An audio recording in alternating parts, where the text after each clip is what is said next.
Hey guys, I hope you're having a beautiful day. I wanted to hop on here and talk about intrusive thoughts and how to deal with all thoughts and experiences. So, I want to first say that growing up, I wasn't really taught what thoughts were and what healthy thoughts are and what toxic thought patterns are. So when I started experiencing mental illness, I didn't know what to do. I didn't know what it was. I thought that was just me. And little did I know that it can be helped. Something that I see a lot in our community is people saying just ignore negative thoughts, don't entertain them, don't acknowledge them at all, push them away, don't deal with them. And that goes in with people thinking everything is all light and love and that we should only focus on the positive. And that's just not effective. It's not effective at all. And honestly, I think it's least effective because not everything is all light. Not everything is all love. There are opposites. And we live in such a weird time with a degrading society and not a lot of education, proper education about the mind and about spirit. And so we really have to do this on ourselves. And that's not a bad thing, but I know I needed help, I still need help, and I'm sure you do too.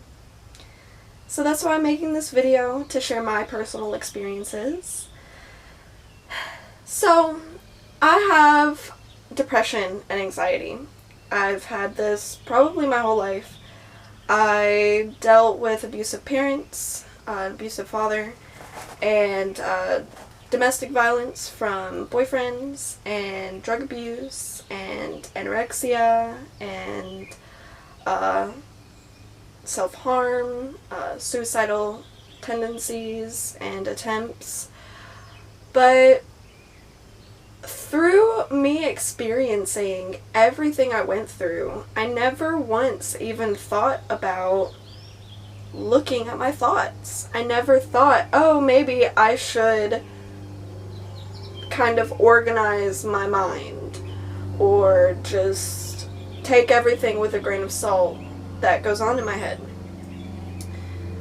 And I never did that. And I think that's why my mental illness was so debilitating, was because I wasn't able to take a step back and be like, wait, I need to take a moment for myself and be present.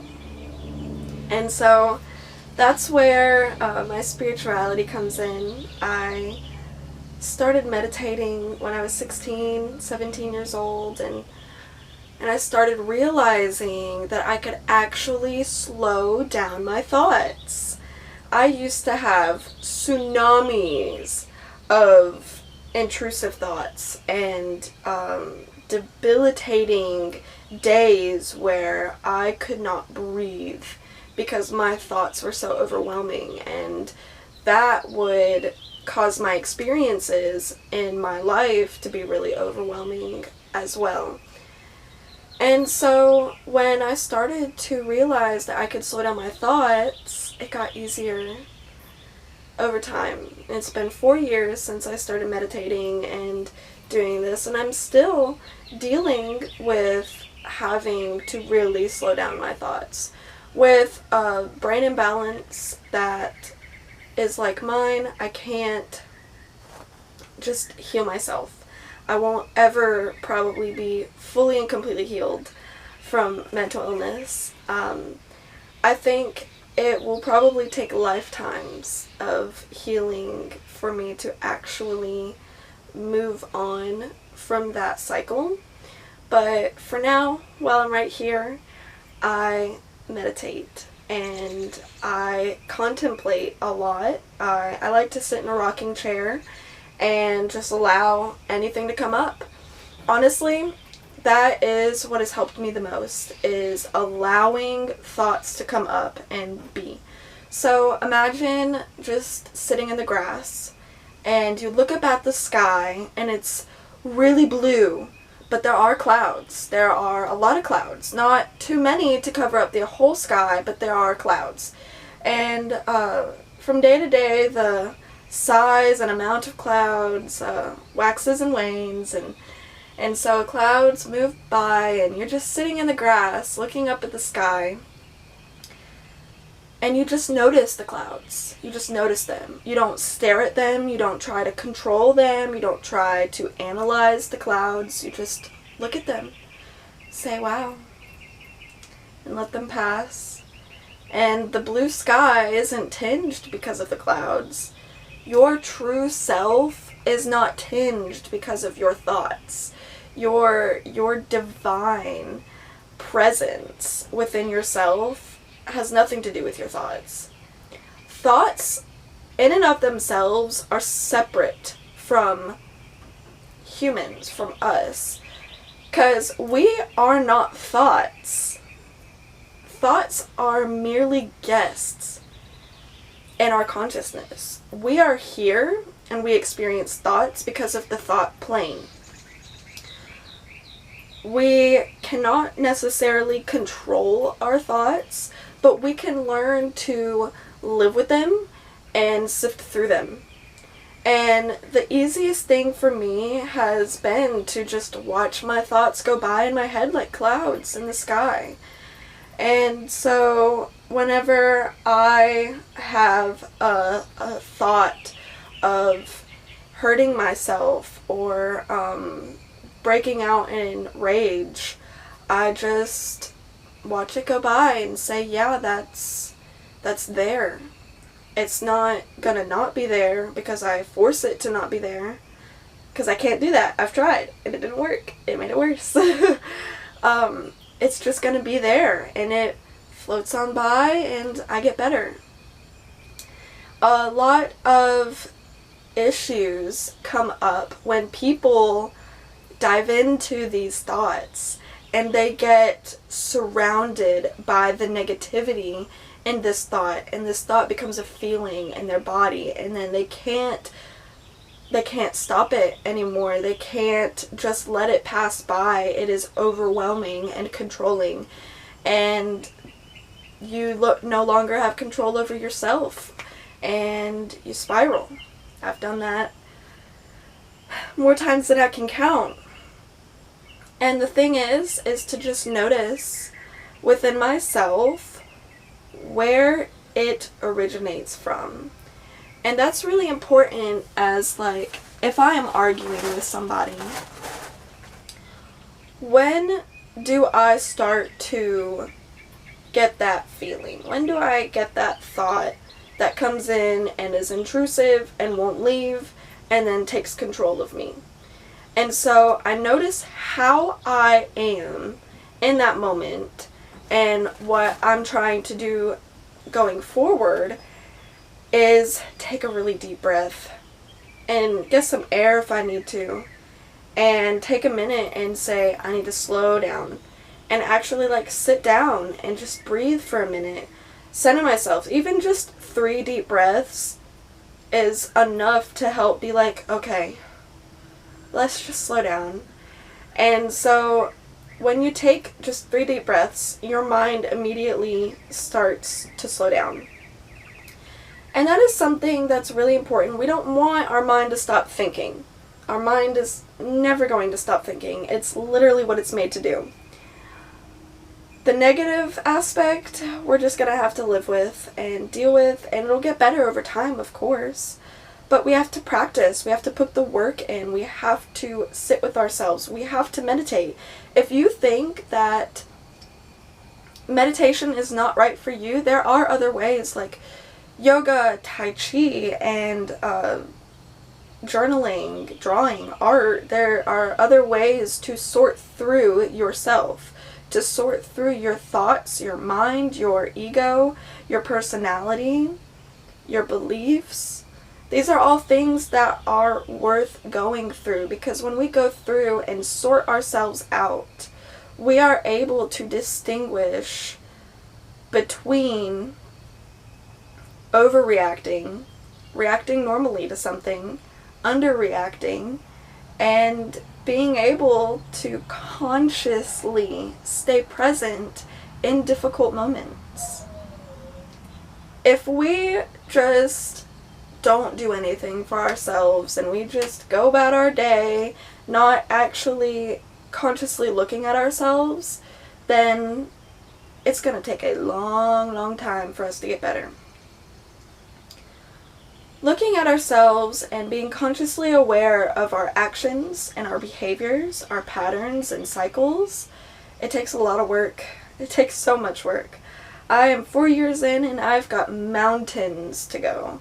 Mountains. And everybody does.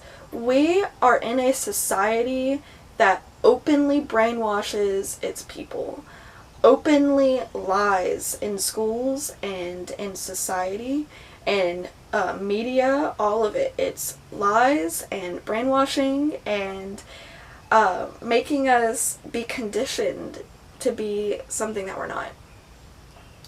And what's funny about this is that they also condition us to not question them and to live in negative spaces within ourselves. And they normalize that. They don't talk about mental health enough. And it's just now a new thing that is really coming up and really being broadcasted and being like, hey, this is something we need to pay attention to. And it is something that we need to pay attention to. Even if you don't have a diagnosis of a mental illness, it's still really important to pay attention to your thoughts. Even if you don't go, okay, so think of your mind. You have something that you have to do tomorrow, something that you have to do today, a mistake that you made in your past, a little thing that has peed you off that somebody else did to you today that you keep thinking about, and you have this other chore that you want to do, and plants to take care of, and so you have all of these different paths or roads that your mind is opening up to with these thoughts. And so you're like going down one and then branching off and then going down another one and then branching off and going down more and keep going and you don't have a break because you just keep thinking about different things and you're going and going and going and going and going. That is what the external society has implemented in our mind, because we are doing and doing and going. If you're not up and working and doing stuff all the time, you are a bad person, you are lazy and unsuccessful, and that is simply not true. But we are made to believe it. And so, in healing our thoughts, we have to realize that we have been conditioned, and instead of allowing ourselves to go down each and every rabbit hole in our mind, set space aside during the day and go down one rabbit hole and just think about that. Or let thoughts come up and just be with them. And then set another time aside where you can just not go down any rabbit holes and try to just observe them like clouds. This is where mindfulness comes in and stillness comes in. So honestly, I won't say that either or is better. We need contemplative meditation because our thoughts, if unheard, they will get overwhelming and they will start to scream, especially if you are forcibly pushing them away. So I've noticed the best way of coping with this is to actually set time aside to be with the thoughts and listen to them, go down the rabbit holes, be with them, but for like 15 minutes. That's contemplative meditation. So mindfulness meditation is also really important because we are observing the thoughts. and not letting them overwhelm us. We are not going down the rabbit holes, not going down the paths. We are letting them pass by. So you're meditating and you're being still and you're like, oh my god, I forgot to fold the laundry today. You just let it go by. And you're there again, and you have a thought, then you have empty space, then you have a thought and empty space. That's how the mind works. Like the blue sky, you have clouds, and then you have the blue sky, but then there's clouds, but the blue sky is still there. So, enter the space between thoughts. I say this a lot, and I'm going to say it again. Enter the space between thoughts. Actually do it. Visualize yourself in your mind's eye actually going in between the space between thoughts. So there's thoughts around and you're diving into the space between thoughts and it becomes vast. And you stay there for a minute. More thoughts are going to come. And you dive into that space in between them. And it's vast again. It gets even more open. And you just do this over and over again. More thoughts come in. You dive into that empty space. It may be just a teeny little crack and you just breathe it in. Even if it lasts a minute. Even if it doesn't last more than 10 seconds. Enter that space. Let those thoughts pass by. Enter that space again. Keep doing that over and over again. That is what mindfulness is. It is being present. It is not worrying about a conversation that you had where you could have said something differently a week ago. I do that sometimes, but it's not productive because it's in the past, so don't worry about it. So, enter the space between thoughts and allow yourself to be present. Being present is about acceptance and surrender. And I've noticed it is easy to accept and surrender when I continually enter the space between thoughts and allow myself to be okay with not doing anything and not going anywhere in that very moment. And I was actually doing a meditation right before I started this video. And at first, during the meditation, I was very upset. I had a rough morning, so I let myself think about everything that had happened this morning, and I thought about it all, and I was crying, and I eventually was able to slow down a little bit, start breathing deeper, and entered the space between my thoughts, and from there, I just kept going and kept doing it, and I was able to really calm myself to where I didn't really have any thoughts for a couple of minutes at a time. And the more I practice it, the better it gets. The more time between thoughts I have, and the easier it is to be present and mindful. And so, you can do contemplative and mindful meditation at once. Just do the contemplative first, and then do the mindful. And I find this really effective. It's kind of like doing exercise or yoga before doing a sitting meditation, because you're able to work your body out first and then sit down and your body seems more still because it's been stretched and exercised, so it's not antsy, it's not needing to move. So when you do contemplative meditation and you think and you think and you worry and you go off in different directions, and then you're able to slowly bring yourself back in, slowly come back to yourself, and then you're able to be mindful. And it's easier to be mindful because your mind has been worked out. It has exercised itself. It has gone down these different paths, and there's nothing else to do except for being present. And so these techniques can be used in daily life for healing, for dealing and coping with present experiences, whether they be difficult or nonchalant. And honestly, this is one of the best things that's happened to me. I used to have really bad social anxiety, so I would be overwhelmed with thoughts in a crowd of people. And after I started really doing mindfulness meditation, I was able to actually be immersed completely in a gigantic crowd of very loud people. at a graduation actually, and I was completely still in myself, and I looked around and I was like, wow, I am not having a freak out right now. That is a major success. And so I go on and I keep going, just being mindful in meditation, but then taking that an extra step and implementing that in my life. Being mindful while I'm arguing with someone and in the heat of the moment, trying everything I can to really reel myself in to being here, being present. And it is hard at first, and it takes looking at your symptoms of anxiety, looking at the symptoms of going to a freak out. You have to stop yourself in the beginning and be like, I don't want to go there. And even if you do go there and you don't realize until after, it's okay to be like, okay, what physical symptoms did I experience early on in the argument that I need to note? And so note them. And that is part of mindfulness. It is. So I think that's all I have to say to you today. Thank you so much for joining me. I had a pleasure of emptying my brain onto you guys, so thank you for listening. Please share this video with those who you think it will help, and I hope you have a beautiful day.